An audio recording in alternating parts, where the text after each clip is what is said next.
tilt shift. I am ready to go over some tips and tricks for you on 24.1. Spent some time setting up. The gym looks fantastic, and we're really excited about it. Before I go any further with this, the heats will be up at 4 o'clock in the Tilt Shift app for tomorrow night. Please make sure you reserve yourself a spot. Also, there is a coach's heat at the beginning of the night, and we're looking for more judges. So if you happen to be available, we've written on the social feed on the Tilt Shift app. If you can respond to that and let us know, that would be fantastic. We'd love it if you came and cheered for us. I mean, we all love burpees so much, but anyways, it would be great to have folks here. So the first thing I want to do is mention my trick number one, or tip number one. Be sure that you have read all of the standards. Okay, so what I need you to do, if you haven't done this already, is pause the video. I need you to go to games.crossfit.com. I need you to look at all of the standards for 24.1. Okay, even if you know how to do a burpee and you know how to do a dumbbell snatch, I want you to read all of the standards so that you know all of the rules that are associated with this. Okay, there are some rules that are a little bit different than normal, one of which being if you no rep part of your burpee, you have to do the whole thing again. So if you kind of jump over it wonky, or if you accidentally kick the dumbbell, the whole rep doesn't count. So there's some important things there that I need you to read and know before you come in tomorrow. Second thing is, now that we know what the workout is, we need to know ourselves, our pacing, and our weakness for this workout.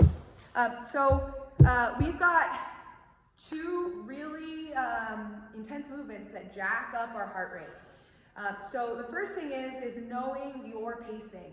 I think when I watched the games level athletes compete, Jeff Adler kind of started slower and then gained momentum as he went, which is what we talk about in a lot of my classes. And I would suggest strategizing it like that. So that set of 21, once you've finished all of the 21s, you've finished almost half of the workout. So that's a big chunk of the workout. So I would suggest starting slower than you think that you maybe should, especially on those burpees. And gain momentum in that set of 15, and then really make it uncomfortable in the set of 9. So it's gaining momentum as we go, versus letting all the adrenaline crush us because we started that first round a little bit too fast. The second thing is knowing your weakness. Now, depending on where you usually light up, this could feel like a lot of shoulders. That's a lot of pushing, right? Pushing on the burpees. But it could also feel like a lot of quads, especially if you're catching under and standing up, and if you're staying low on those burpees. And so knowing yourself and where you normally light up can help you strategize a little bit better in the movement. If you know that it's gonna be your legs, then I would suggest considering a muscle snatch so that you're pressing with your arms at the top and your legs aren't doing extra work. Okay? If you know it's going to be your shoulders that light up, then I would suggest doing a power snatch and standing up. So then you're not having to press it out with your shoulders as you go along. Knowing which kind of athlete you are and where you might normally feel this will be helpful.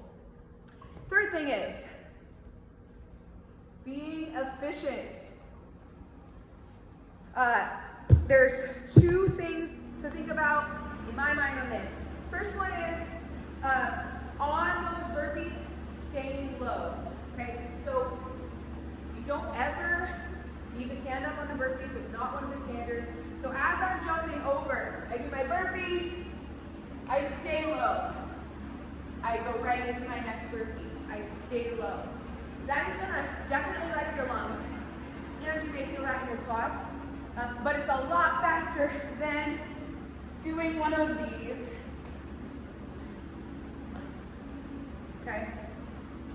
Along with that is kind of where to put your feet each and every rep. And so my suggestion is your hands don't matter where they are, but getting your feet back to the center of that dumbbell. So you're jumping right over the dumbbell and not jumping behind it and not jumping in front of it, because those would equal a no rep. So something I told my classes, I believe it was last week, is if it works out well, set yourself up on a seam so that you know if you get your feet back to that seam each and every time that your dumbbell, you're gonna be jumping directly with a dumbbell. If there's no seam, we can also grab you a piece of tape or a chalk line, but please don't use the white chalk for that, or the chalk buckets, use the sidewalk chalk, so that you know exactly where to get your feet each and every time, exactly where to put your dumbbell. Okay, the last thing I have for you is how to be efficient in those quick transitions. I think it's going to be really easy to stand there staring at your dumbbell before picking it up, or to think about getting down to the ground before getting down to the ground. So what I would suggest on these is, first of all, when you finish that last dumbbell snatch, you're setting it down and you're going right into your burpee. Okay, so I'm not ever, and then I would jump over, right?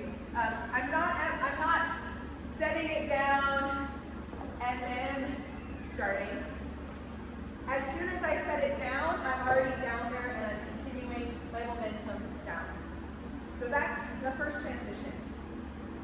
My second transition then is going to be after I finish my last burpee. So let's say I did my burpee, I'm going to finish my jump. I'm stepping over and grabbing the dumbbell. So I'm not wasting any time jumping, stepping, go. So I can follow that momentum of the last movement into the next movement. If you have any thoughts, questions, or ideas, feel free to post on the social feed, or really out of breath right now. The other thing that you can do is arrive early to your class time or your heat time. Know that the class times, the gym always opens 15 minutes ahead of time, so you can come 15 minutes early and do some extra warm up if you want to. Those early morning classes are going to run a little bit late. They're also going to be like very quick, okay? So if you want a little extra warm up, feel free to come a little bit early. And then also for the night heats, your heat time is your show up time. That is when your briefing is happening, so please do not be late. If you're late, you will not be able to go in your heat and we may not have a time for you. So plan to arrive a few minutes early, but you probably want to be here early anyways because we got all this wonderful seating set out and we're ready for people to come in and cheer. Can't wait to see you. It's gonna be a lot of fun.